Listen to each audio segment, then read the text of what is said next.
लोग, my self Govinda sir from tutor academy. और आज हम पढ़ने वाले हैं मैथ्स का एक काफ़ी इंटरेस्टिंग चैप्टर, और चैप्टर का नाम क्या है? चैप्टर का नाम है क्वाड्रेटिक इक्वेशंस। ठीक है बच्चा लोग, आई होप सो आप सबकी तबीयत सब ठीक होगी। अभी कोरोना काल चल रहा है तो सब अपना तबीयत अच्छे से रखना और साथ साथ मेरे साथ ये पढ़ते रहना। मैं उम्मीद करता हूँ कि आप मेरे लेक्चर्स रेगुलरली देख रहे होगे, क्योंकि अगर आप रेगुलरली देख रहे होगे और साथ में पढ़ रहे होगे तो हमें भी अंदर से खुशी मिलेगी, हमें भी मोटिवेशन मिलेगा कि हम जो एफर्ट्स डाल रहे हैं वो इंप्लीमेंट हो रहे हैं। ठीक है बच्चा लोग, तो बढ़ते हैं हमारे चैप्टर की तरफ। चैप्टर का नेम क्या है? Quadratic equations. तो एक क्वाड्रेटिक इक्वेशंस क्या होता है बच्चा लोग? पहले तो हम क्या करेंगे, ये दोनों टाइटल, ये जो दो वर्ड्स है उसको स्प्लिट करके अलग अलग बताएंगे। यानी पहले मैं बता देता हूँ क्वाड्रेटिक का मीनिंग क्या है। मैं जानता हूँ मैं हमेशा हर टॉपिक को स्टार्ट करने से पहले बताता हूँ कि उसका एप्लीकेशन क्या है, तभी आपको पता चलेगा कि वो सब्जेक्ट का इंपॉर्टेंस क्या है और वो सब्जेक्ट आपको इजीली समझ आएगा। लेकिन इस बार एप्लीकेशन से पहले थोड़ा सा बेसिक बिल्डअप डेवलप करेंगे कि क्वाड्रेटिक का मीनिंग होता क्या है। तो क्वाड्रेटिक जानने के लिए आपको तीन चीज़ जाननी पड़ेगी। एक, लीनियर। सेकेंड, ये क्वाड्रेटिक। Third, cubic. यानी कि मैं जानता हूँ कि आपने अपने प्रीवियस स्टैंडर्ड्स में 8-9 स्टैंडर्ड में पढ़ा होगा कि डिग्री क्या होता है, पॉलिनोमियल इंडेक्स क्या होता है, पॉलिनोमियल ये वगैरह आपको पता होगा। तो जैसे कि कोई इक्वेशन है x + 3 = 0। अच्छा बच्चा लोग, इसमें x की डिग्री क्या है? कौन बच्चा लोग? बच्चा बताओ, x का डिग्री क्या है? x का डिग्री है 1। यानी कि ये कौन सी इक्वेशन हो गई? ये हो गई आपकी लीनियर। ठीक है बच्चा लोग।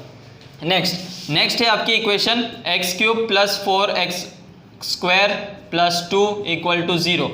अच्छा बच्चों लोग, इसमें कौन सी इक्वेशन है? ये कौन से टाइप की आ गई है? ठीक है, बताओ ये कौन सा है? यहाँ पे आप देख सकते हो कि x का डिग्री क्या है? 3 है। अगर 3 है तो ये कौन से फॉर्म में है? ये क्यूबिक फॉर्म में है। और जो फाइनल आपकी बचती है यानी कि x² + 3 = 0, तो यहाँ पे x की डिग्री क्या है? 2। यानी कि वो आपका बन गया क्वाड्रेटिक। तो ये जो तीन चीज़ है यानी कि लीनियर, क्वाड्रेटिक और क्यूबिक, इनका मीनिंग ये है कि जब भी कोई इक्वेशन या पॉलिनोमियल में डिग्री 1 होगी तो उसको हम क्या बोलेंगे? लीनियर। जब भी कोई इक्वेशन में डिग्री 2 होगी तो उसको हम क्या बोलेंगे? क्वाड्रेटिक। और जब भी कोई इक्वेशन में डिग्री 3 होगी तो उसको हम क्या बोलेंगे? क्यूबिक। इसको और एक तरीके से हम देखेंगे, किस तरह? ग्राफिकल। ओके बच्चा लोग, ग्राफिकल तरीके से देखते हैं कि इनको कैसे डिनोट करते हैं, लीनियर, क्यूबिक और क्वाड्रेटिक। लीनियर में इक्वेशन का जो ग्राफ होगा वो स्ट्रेट लाइन होगा। ओके बच्चा लोग, यानी सपोज ये क्या हो जाएगा? x = y। तो यहाँ पे जो ग्राफ है वो कांस्टेंट है, ओरिजिन से पास हो रहा है। क्वाड्रेटिक में क्या होगा बच्चा लोग? क्वाड्रेटिक में ऐसा होगा, या तो ऐसा हो सकता है या तो ऐसा हो सकता है। यानी कि कुछ कर्व बन रहा है, इसको बोलते हैं पैराबोला। तो जब भी पैराबोला बनता है तो वो कौन सी इक्वेशन है, वो कौन सा फॉर्म है? वो है क्वाड्रेटिक, और इसके डिग्री है 2। ओके बच्चा लोग, अब क्यूबिक में कैसा फॉर्म बनता है बच्चा लोग? ऐसा। यानी कि एक्स एक्सिस पे आप देख सकते हो, यहाँ पे ये आपका x है, ये आपका y है। ठीक है, जब भी कोई लाइन एक्स एक्सिस को एक बार कट करती है तो वो कौन सी इक्वेशन है बच्चा लोग? लीनियर। जब भी कोई एक्सिस या कोई भी कर्व एक्स एक्सिस को 2 बार कट करता है या एक बार भी कट करे, वो कंसीडर करेंगे वो क्रिटिकल केस है, तो उसको हम बोलते हैं x², यानी कि क्वाड्रेटिक, ये जो कर्व फॉर्म करे। और जब भी कोई इक्वेशन यानी कि फॉर्म एक्स एक्सिस को 3 बार कट करे तो वो कौन सा बनता है? क्यूबिक। ओके बच्चा लोग, ये x³ का फॉर्म है। तो इस तरह आपका बन चुका है लीनियर, क्वाड्रेटिक एंड क्यूबिक। तो आपको पता चल गया है कि ये तीन को क्या डिनोट करते हैं। तो आपका फर्स्ट वर्ड जो हो गया है क्वाड्रेटिक, वो हो गया है खत्म। अब बचता है इक्वेशन। तो क्वाड्रेटिक इक्वेशंस क्या होते हैं बच्चा लोग? तो पहले हमको देखना है पड़ेगा कि जो क्वाड्रेटिक है उसका क्या है, जनरल फॉर्म क्या है क्वाड्रेटिक इक्वेशन का।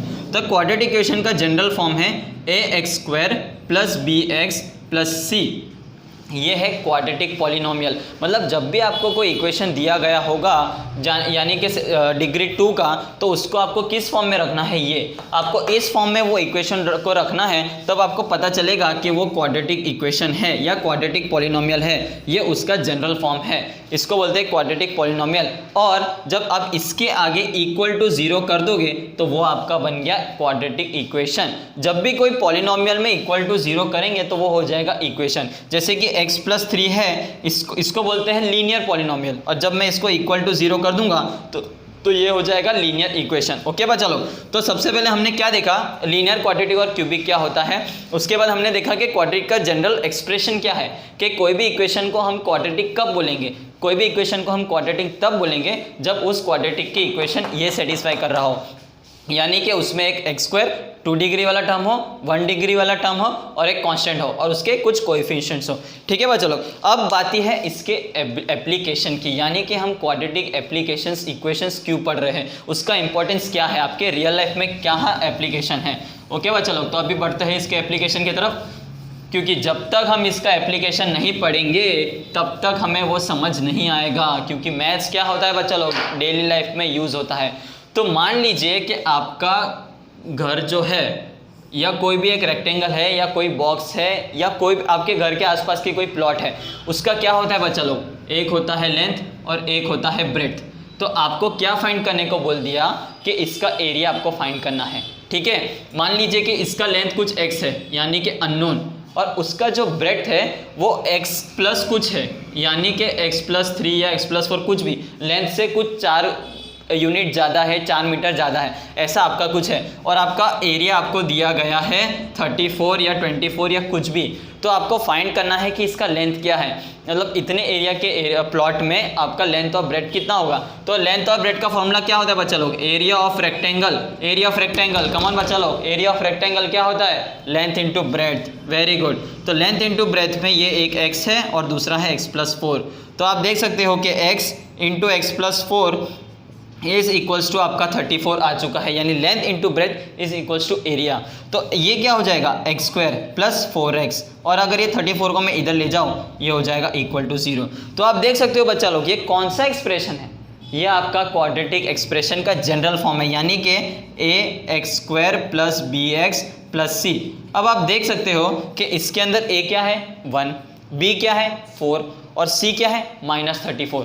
यानी कि आपके जो daily day to day life में प्रैक्टिकल क्वेश्चंस होंगे, रियल लाइफ एप्लीकेशन वाले क्वेश्चंस होंगे, उस वाले इक्वेशंस के कुछ कुछ एग्जांपल्स में, कुछ कुछ प्रॉब्लम्स में क्वाड्रेटिक एक्सप्रेशन का आपको यूज़ होता है। तो अगर आपको वो सब डेली रियल लाइफ प्रॉब्लम्स को आगे जाके तो सॉल्व करना ही है, तो उसको सॉल्व करने के लिए आपको क्या चाहिए रहेगा, आपको ये चीज़ को पढ़ना इंपॉर्टेंट है। अगर आपको ये चीज़ समझ आ गया है then you will be able to solve those real life problems. Okay बच्चा लोग, तो इस तरह आपका क्वाड्रेटिक इक्वेशंस कितना इंपॉर्टेंट है आपका डे टू डे लाइफ में अब आपने देखा। अब बढ़ते हैं इसको सॉल्व कैसे करते हैं, यानी कि क्वाड्रेटिक इक्वेशंस का जनरल फॉर्म है उसको सॉल्व कैसे करेंगे, क्योंकि अभी जो हमने एरिया का एग्जांपल लिया वो एरिया कैसे कैलकुलेट करेंगे, x की वैल्यू हम उसको देखेंगे। तो बिल्कुल बेसिक थ्योरी से जाएंगे, एकदम A to Z आपको पढ़ाऊंगा, कोई आपको घबराने की जरूरत नहीं है कि क्वाड्रेटिक इक्वेशंस क्या है, ये तो ABC x² x³ ऐसे बड़े बड़े चीज़ें हैं, तो बिल्कुल आपको उसको देख के घबराना नहीं है। तो जो जनरल एक्सप्रेशन है वो है ax² plus bx plus c। ठीक है बच्चा लोग, तो इसको हमको क्या करना है, इसको हमको करना है सॉल्व। ठीक है, करने वाले हैं वो है expression ax² plus bx plus c। तो इसको सॉल्व करने से पहले जब भी आपके कोई इक्वेशन है आपको पहले ये फॉर्म में लाना पड़ेगा, क्योंकि हम सॉल्यूशन किसका पढ़ने वाले हैं, हम सॉल्यूशन ये इक्वेशन का पढ़ने वाले। तो जब तक आपका जो क्वेश्चन है वो ये फॉर्म में नहीं है तब तक आप उस इक्वेशन को सॉल्व नहीं कर पाओगे। फॉर एग्जाम्पल मैंने ले लिया x² प्लस 3 इक्वल टू 0। ठीक है बच्चा लोग, तो x² प्लस 3 इक्वल टू 0 जो है वो क्या स्टैंडर्ड फॉर्म में है, नहीं बच्चा लोग, स्टैंडर्ड फॉर्म में नहीं है। तो आपको पहले क्या करना है, इसको स्टैंडर्ड फॉर्म में करना है, क्योंकि यहाँ पे क्या a दिया हुआ है, हाँ दिया हुआ है, c दिया हुआ है, हाँ दिया हुआ है, लेकिन x⁻1 डिग्री वाला कोएफिशिएंट यहाँ पे नहीं दिया हुआ है। तो आपको क्या लिखना है, इसको लिखना है x² plus 0x plus 3 equal to 0, यानी कि यहाँ पे हो गया a equal to 1, b equal to 0 and c equal to 3। Okay बच्चा लोग, ध्यान दीजिए, यहाँ पे b क्या हो गया है 0। नेक्स्ट में क्या हो जाएगा, मैं एक और एग्जांपल लेता हूँ, 3x³ plus 2x² plus 1 equal to 0। अच्छा ये कौन सा फॉर्म है बच्चा लोग, इसमें ABC की वैल्यूज बोलो, ये कौन सा है, अच्छा वेरी गुड, यहाँ पे a की वैल्यू क्या है 3, b की वैल्यू क्या है 2 एंड c की वैल्यू क्या है 1। वेरी गुड, क्या वेरी गुड, गलत है, ये कौन सा है पहले देखिए, यहाँ पे x की वैल्यू क्या है, कोई डिग्री 3 है, तो ये तो आपका क्वाड्रेटिक इक्वेशन है ही नहीं। तो आप कैसे a equal to 3, b equal to 2, c equal to 1 लिख सकते हो, यानी कि ये गलत है, टीचर ने बोल दिया मतलब आपने लिख दिया, ऐसा नहीं बच्चा लोग, ऐसी गलती नहीं करनी है। इसमें आपको ध्यान से देखना है कि ये कौन सा है क्यूबिक, तो क्यूबिक में ये चीज़ गलत है, क्यूबिक का हम यहाँ पे स्टडी नहीं कर रहे हैं तो उसका कोएफिशिएंट हम नहीं लिखेंगे। हम यहाँ पे क्या स्टडी कर रहे हैं, क्वाड्रेटिक, यानी कि इसको हम 2 लेंगे और इसको हम लेंगे 1। अब ए बी सी की वैल्यूज हम क्या लिख सकते हैं, यानी कि अब a is equals to 3, b is equals to 2 and c equals to 1। अगर क्यूबिक होता तो उसमें क्या आ जाता a b c d, लेकिन अब हम उसे नहीं स्टडी कर रहे, हम क्वाड्रेटिक स्टडी करें तो हम क्वाड्रेटिक को ही सॉल्व करेंगे। क्यूबिक का जब काम आएगा तब हम उसको सॉल्व कर लेंगे। ओके वो चलो, तब आपको पता चल गया है कि क्वाड्रेटिक को कैसे फॉर्म में लाना है, यानी उसके एक्सप्रेशन से ए बी सी की वैल्यूज कैसे निकालनी है। तो अब बढ़ते हैं हम क्वाड्रेटिक इक्वेशंस को सॉल्व करने की तरफ, यानी कि इसका सॉल्यूशन ऑफ क्वाड्रेटिक इक्वेशंस। ठीक है भाई चलो, तो सॉल्यूशन निकालने के लिए दो मेथड है, एक है कि हमको स्प्लिट करना है और दूसरी मेथड है कि कंप्लीटिंग द स्क्वायर्स।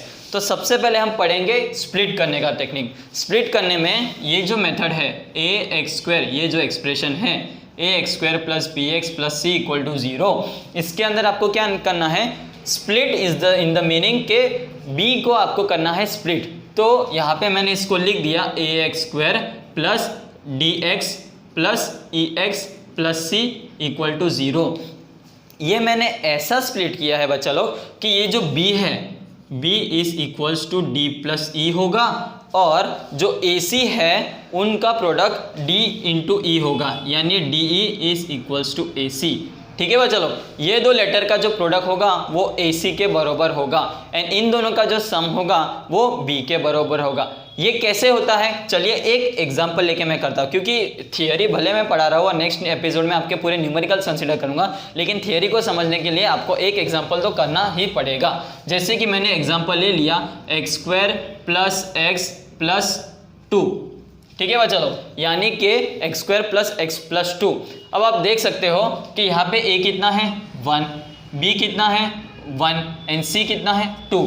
ठीक है, तो मेरे को क्या करना है, ये जो b है उसको करना है स्प्लिट। ठीक है, कैसे स्प्लिट करेंगे, AC कितना है, AC इज इक्वल्स टू 2, यानी कि जो स्प्लिट करूंगा उसका प्रोडक्ट कितना आना चाहिए, उसका प्रोडक्ट आना चाहिए 2, और उसका जो सम आना चाहिए वो कितना आना चाहिए, उसका सम आना चाहिए 1, यानी कि DE इज इक्वल्स टू 2 होगा और D plus E is equals to 1 होगा। ठीक है भाई चलो, अब आप देख सकते हो, तो इसको मैं क्या लिखूंगा कि ये हो जाएगा। तो आप देख सकते हो E की वैल्यू अगर मैं ले लूँ -1 और D की वैल्यू 2, तो ये कितना हो जाएगा 2 plus -1 equals to 1 and 2 into, अच्छा एक एग्जांपल में इसको मैं माइनस ले लेता हूँ तो आपको क्या कैलकुलेशन इजी हो जाए, वरना आपको इसको भी सॉल्व करना पड़ेगा। ठीक है भाई चलो, तो AC कितना हो गया -2। ठीक है, तो 2 इंटू -1 कितना हो गया, ये हो जाएगा आपका -2 और 2 प्लस -1 इक्वल टू 1, यानी कि आपको D और E की वैल्यूज क्या आ गई है, मिल गई है। D is equals to 2 and E is equals to -1। तो अब आप इसको क्या लिख सकते हो, इसको आप लिख सकते हो x square plus -x plus 2x minus 2 equal to 0। अच्छा बच्चों लोग, यहाँ पे मैंने प्लस से माइनस इसलिए किया क्योंकि इसके जो रूट्स बन रहे थे वो हो रहे थे कॉम्प्लेक्स। आपको पहले लेना है रियल टाइम एप्लीकेशंस वाली क्वेश्चन, इसलिए क्वेश्चन इजी रहे इसलिए मैंने एग्जांपल लिया है। तो ये क्या हो जाएगा बच्चों लोग, आप देख सकते हो कि 2 - 1 होता है 1। अब हम क्या करेंगे, ये हमने कर दिया है स्प्लिट। ठीक है, अब इसमें से हम क्या लेंगे, इसमें से हम लेंगे कॉमन। अब आप देख सकते हो कि इसके अंदर कॉमन क्या है, x। ठीक है, x कॉमन है तो ये हो जाएगा x - 1 प्लस इसमें कॉमन क्या है 2, तो ये क्या हो जाएगा x - 1 इक्वल टू 0। अब आप देख सकते हो कि दोनों जगह x - 1 कॉमन है। ठीक है बच्चा लोग, तो x- कॉमन है तो मैंने इसको निकाल लिया बाहर, और बाकी जो बचा वो यानी कि x + 2 इक्वल टू 0। तो मेरे को मिल गए हैं क्या, 2 रूट्स। सबसे पहली बात, क्वाड्रेटिक है यानी कि डिग्री उसका 2 है तो उसके मैक्सिमम कितने रूट्स हो गए, उसके मैक्सिमम हो गए 2 रूट्स, यानी कि वो x एक्सिस को 2 बार कट करेगा। हो सकता है वो कट ना भी करे या कट करे भी, जैसे कि अगर इसको मैं +2 कर देता तो वो उसको कट नहीं करता। क्यों नहीं करता, वो आगे पढ़ेंगे हम। यही एग्जाम्पल को मैं वापस लूँगा जब माइनस के बदले +2 लूँगा, ताकि आपको ये ना लगे कि सर ने क्वेश्चन बदल दिया। मैं यही क्वेश्चन को आपको आगे वापस लेके सॉल्व करवाऊंगा, लेकिन अभी आपको इजीली समझ आए इसलिए मैंने इजी अप्रोच यूज़ किया है। तो आपको देख सकते हो कि वहाँ पे कितने रूट्स हैं, वहाँ पे 2 है, एक x इक्वल टू 1 एंड एक x इक्वल्स टू -2, यानी कि ये जो ग्राफ है उसके अंदर हम पहले क्या लेंगे, एक x इक्वल्स टू 1 और एक x इक्वल्स टू -2, यानी कि ये 2 वैल्यूज़ पे इसका सॉल्यूशन लाई करता है। तो आपका क्वाड्रेटिक इक्वेशन का ये आ गए हैं 2 रूट्स, जिसमें हमने पहला सॉल्यूशन निकाल लिया है क्वाड्रेटिक एक्सप्रेशन का by using the splitting method. अब ओके बच्चा लोग, अब हम लेंगे एक और एग्जांपल, यानी कि मैं लेता हूँ x² + 2x + 1 = 0।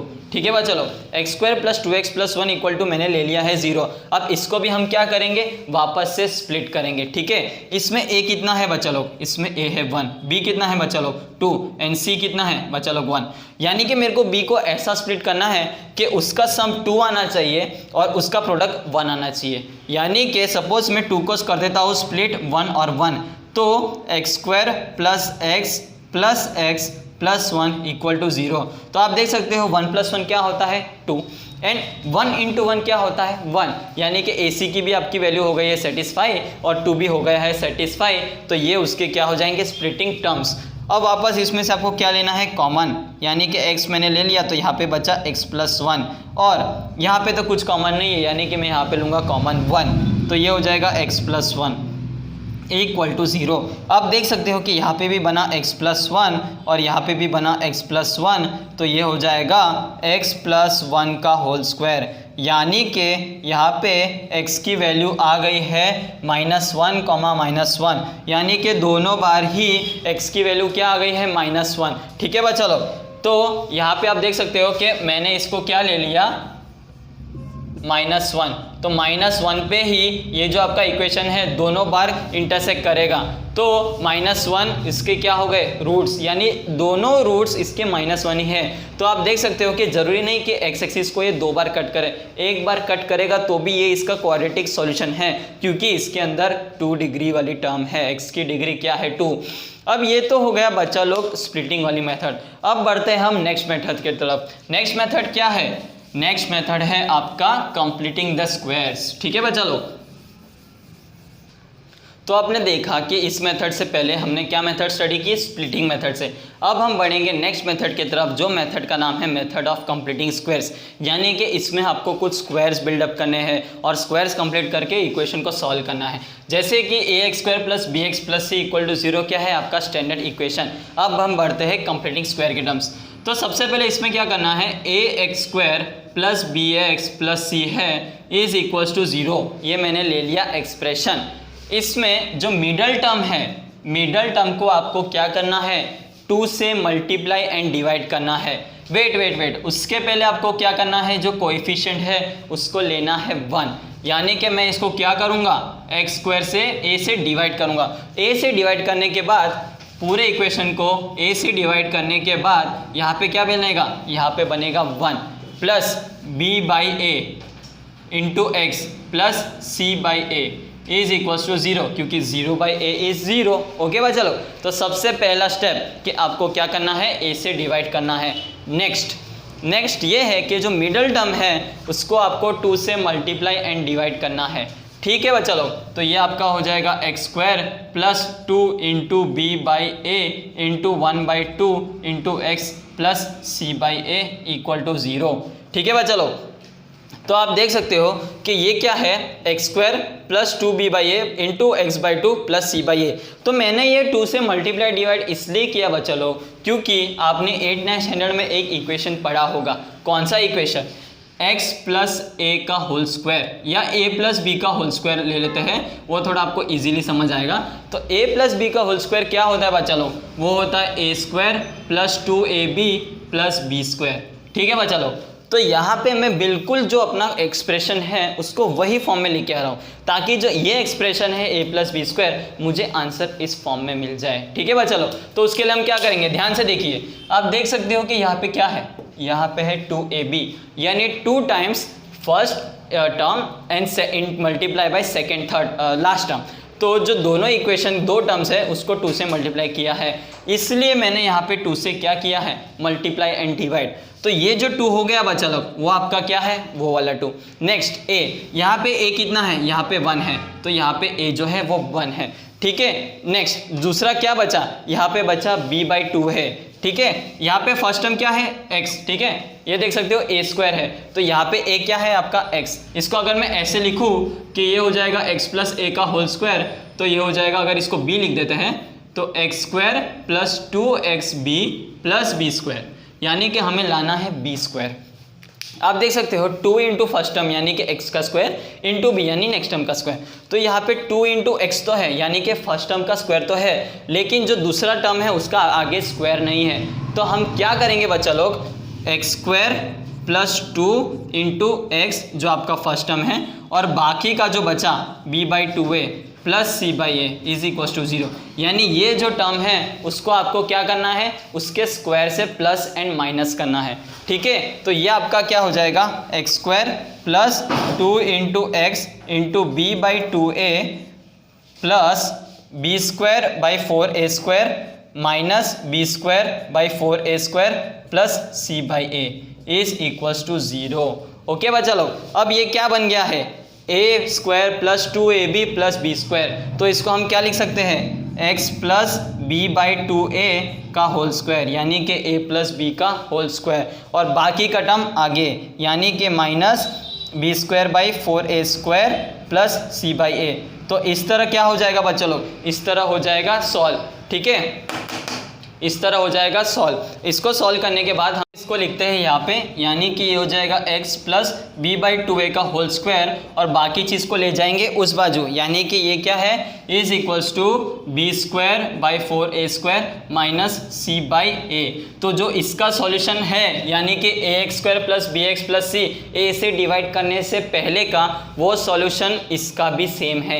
यानी अगर आपने इसको सॉल्व कर दिया और x की जो 2 वैल्यूज आई वही आपकी क्या आ गई, इसकी वैल्यूज। ठीक है बच्चों लोग, तो हम लेते हैं एक एग्जाम्पल, तो आपको इजीली समझ आए। आप इसको पॉज करके भी नोट डाउन कर सकते हैं, वरना तो मैं अभी थोड़ी देर 2 सेकंड का टाइम देता हूँ, उसमें पॉज कर लीजिए और ये नोट डाउन कर देना। ओके, आई होप सो आपने इसको नोट डाउन कर दिया होगा। बढ़ते हैं हमारे एक एग्जाम्पल की तरफ। एक एग्जाम्पल लेता हूँ जिसमें आपको इजीली क्लियरिफाई हो जाएगा, वेरीफाई भी हो जाएगा कि इसको कैसे करते हैं।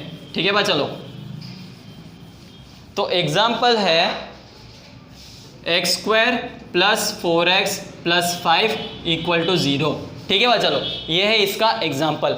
अब मैं आपको जैसे मैंने बताया कि सबसे पहले क्या कीजिए, x² का कोएफिशिएंट कर दीजिए 1, और यहाँ पे क्या है, x² का कोएफिशिएंट तो ऑलरेडी 1 है, तो आपको वो a से डिवाइड करने की ज़रूरत नहीं है। ओके बा, चलो नेक्स्ट, x² का कोएफिशिएंट तो कर दिया है आपने 1।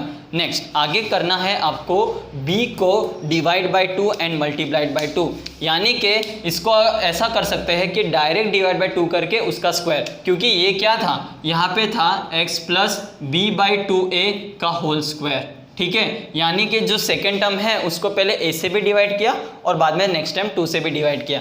तो मैंने यहाँ पे a तो ऑलरेडी 1 है, तो वहाँ पे क्या हो जाएगा 1, लेकिन एक डिवाइड बाई 2 रहेगा, तो इसको मैं क्या कर देता हूँ, डिवाइड बाई 2, यानी x² प्लस 4/2x। ठीक है, तो ये कर दिया तो बचा क्या, 2 से 2 गया यानी कि 2x। तो 2x जो है, ये जो सेकेंड टर्म 2 है उसका आपको चाहिए स्क्वायर। या तो थोड़ा सा और एक बेसिक स्टेप ऊपर जाते हैं, अगर कुछ लोगों को कन्फ्यूजन हो रहा होगा, क्योंकि अगर कन्फ्यूजन हो गए तो आपको समझ नहीं आएगा। तो इसको क्या करना है, 2 से मल्टीप्लाई डिवाइड कीजिए, यानी 2 into 1/2 into 4x plus 5 equal to 0। ठीक है बच्चा लोग, तो यहाँ पे आप देख सकते हो कि a तो है फर्स्ट टर्म x, यानी कि इसको लिख देंगे है x प्लस 2 इंटू एक्स, और बाकी का बचा मल्टीप्लाई में, यानी कि 2 इंटू 4 ये कट हो जाएगा तो 2 प्लस 5 इक्वल टू 0, यानी कि आपका a टर्म तो है x, लेकिन b टर्म जो 2 है उसका स्क्वायर आगे आपको नहीं दिया गया है।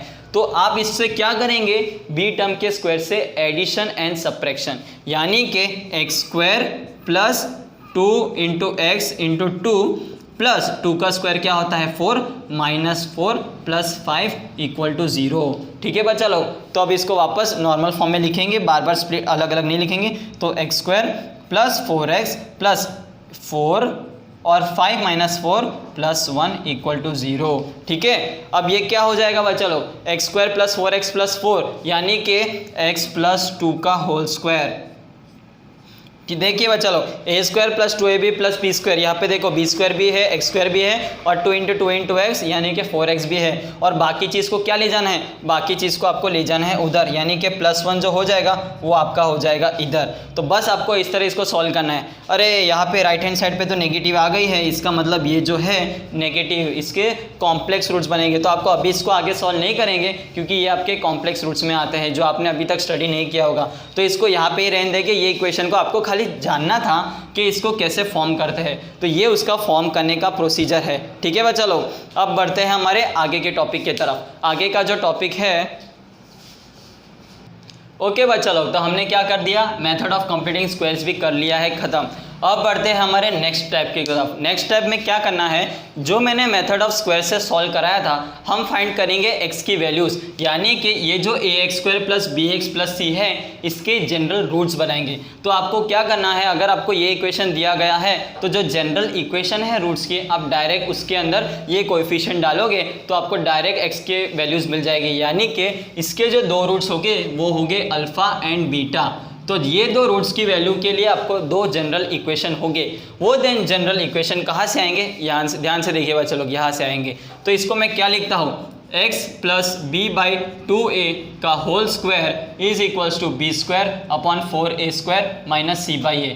ध्यान से देखिए बच्चा लोग, ये जो आगे मैं सॉल्व कराने वाला हूँ जनरल इक्वेशन, वो काफ़ी कॉम्प्लिकेटेड है, यानी कि कॉम्प्लिकेटेड सॉल्व नहीं, इसका जनरल एक्सप्रेशन। अगर आपको ये चीज़ इजीली समझ आ गई तो वो एक्सप्रेशन में आपको इजीली समझ आ जाएगा। बहुत से लोग आपके ये जो अभी आगे सॉल्व करके टर्म आने वाली है, वो आपको बहुत पसीने निकालने वाली है, आपको सॉल्व करने में बहुत टाइम लग जाएगा, ऐसा होने वाला है। लेकिन आप इजीली स्टेप बाय स्टेप जाओगे तो आपको बिल्कुल घबराने की बात नहीं है।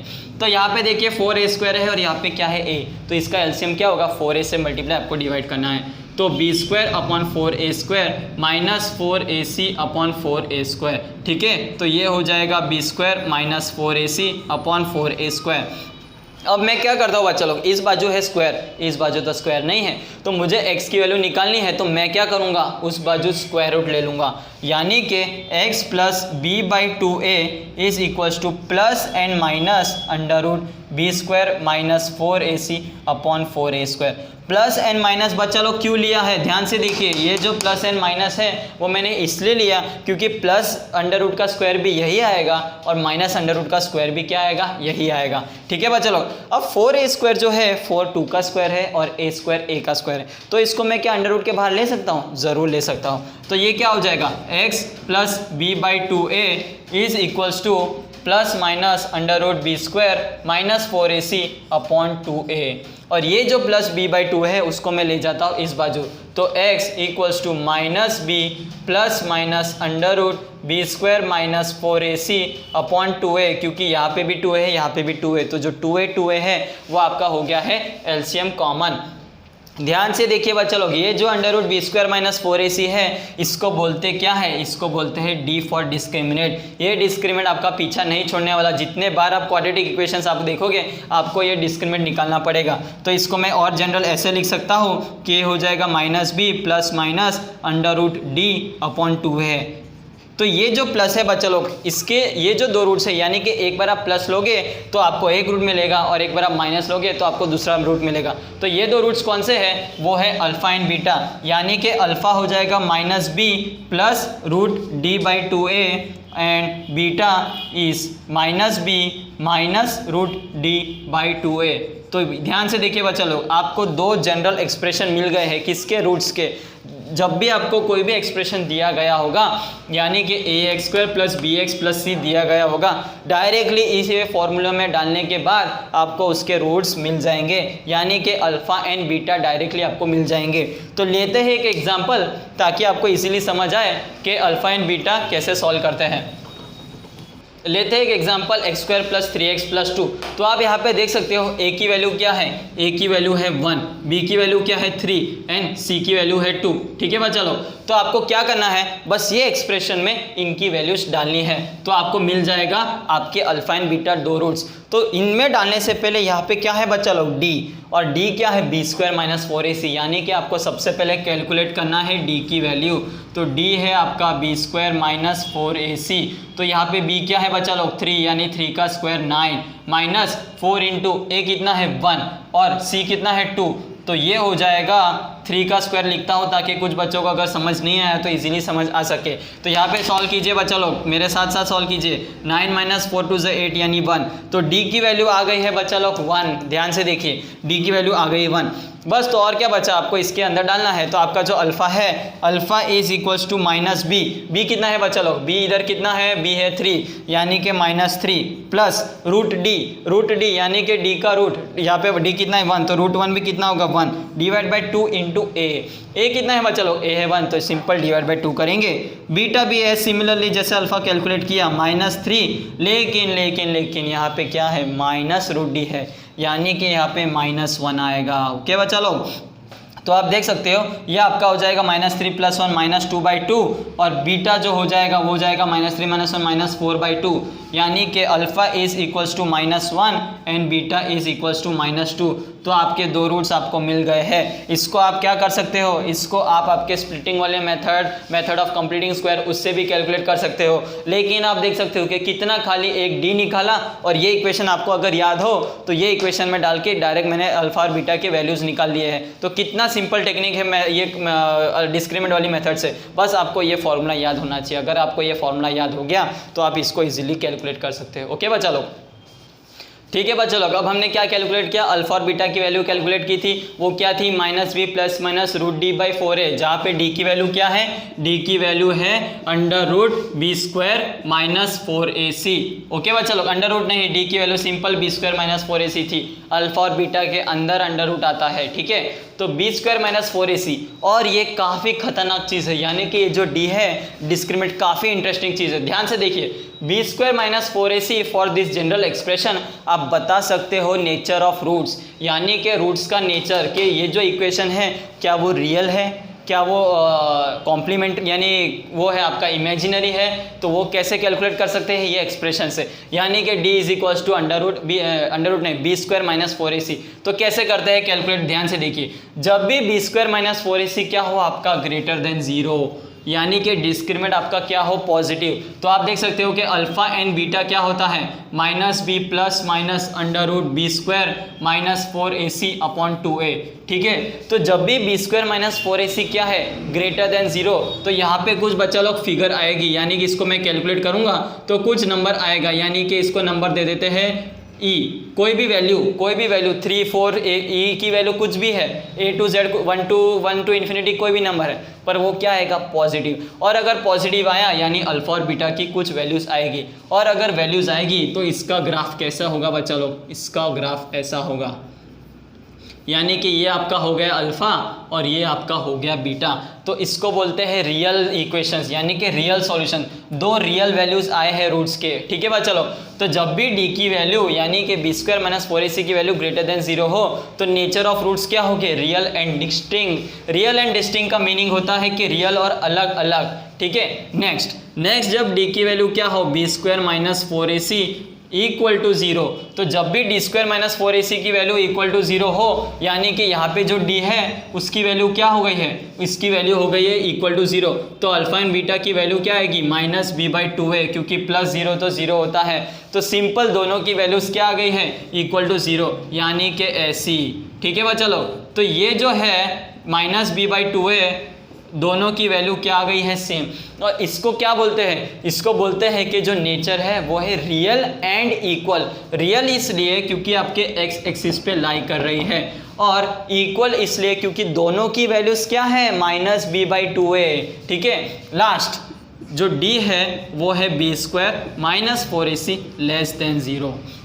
जब भी d की वैल्यू क्या है बच्चा लोग लेस देन 0, यानी कि मान लीजिए यहाँ पे आ गया -3 -4 या कुछ भी, अंडर रूट के अंदर नेगेटिव, यह आपने कभी देखा नहीं है, इसको बोलते हैं इमेजिनरी नंबर। इसको सॉल्व अभी नहीं करेंगे, इसका भी अलग कंसेप्ट आता है, कॉम्प्लेक्स नंबर के कंसेप्ट्स में आएंगे, पर 10th लेवल में ये बिल्कुल स्टडी नहीं करना है। -3 क्या हो गया है अंडर रूट के अंदर नेगेटिव, यानी कि इसके जो रूट्स आएंगे वो एक्स एक्सिस पे कभी टच नहीं करेंगे, इसको बोलते हैं इमेजिनरी रूट्स, यानी कि आपको इसके रूट्स मिलेंगे नहीं, रियल आपको मिलेंगे नहीं, तो ये क्या हो जाएंगे इमेजिनरी रूट्स। इसके रूट्स आपको कैलकुलेट करने को कभी आएगा नहीं, परंतु तो भी मैं यहाँ पे लिख देता हूँ -b प्लस -2a जे टाइम्स रूट डी इसको बोलते हैं। अब जे क्या है वो आपको समझने की जरूरत नहीं है, मान लीजिए बस यहाँ पे मान लीजिए कि यहाँ पे नेगेटिव डी है, ठीक है। तो इसका मीनिंग कि ये जो रूट्स है वो अनइक्वल है या इमेजिनरी रूट्स है, यानी कि रियल एक्सिस पे कभी टच नहीं करेंगे।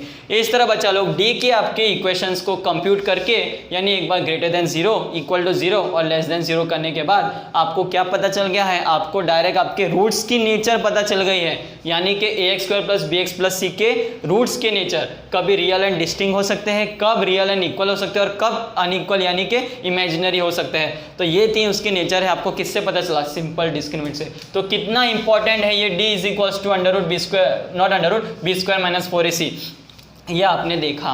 तो बच्चा लोग आज आपने क्या क्या देखा, आज हमने देखा कि क्वाड्रेटिक इक्वेशन किसे कहते हैं, क्वाड्रेटिक पॉलिनोमियल किसे कहते हैं, क्वाड्रेटिक का मीनिंग क्या होता है, बाद में उसको सॉल्व करने के क्या क्या तरीके हैं, स्प्लिट एक मेथड है, कंप्लीटिंग स्क्वायर एक मेथड है, और last but not the least कौन सा, डिस्क्रिमिनेंट यानी कि b² - 4ac वाला एक मेथड है, उसको सॉल्व किया। और बाद में हमने लास्ट क्या देखा कि नेचर ऑफ रूट्स यानी कि d = b² - 4ac को सॉल्व करने के बाद उसका नेचर देखने के बाद आपको पता चल जाता है कि रूट्स के नेचर क्या है। तो बच्चों अगर आपको ये वीडियो पसंद आया हो तो वीडियो को जरूर लाइक कीजिए और इसको शेयर बिल्कुल कीजिए, क्योंकि जो आपको समझ आ रहा है आपको दूसरों को भी समझना आना चाहिए, क्योंकि नॉलेज को जितना स्प्रेड करोगे आपका भी रिवीजन उतना होता जाएगा। तो इसको जरूर शेयर कीजिए और आपको पसंद किया हो तो ये चैनल को जरूर सब्सक्राइब कीजिए, क्योंकि अगर पढ़ना है, अगर बढ़ना है तो आपको पढ़ना है। ठीक है बच्चा लोग, थैंक यू।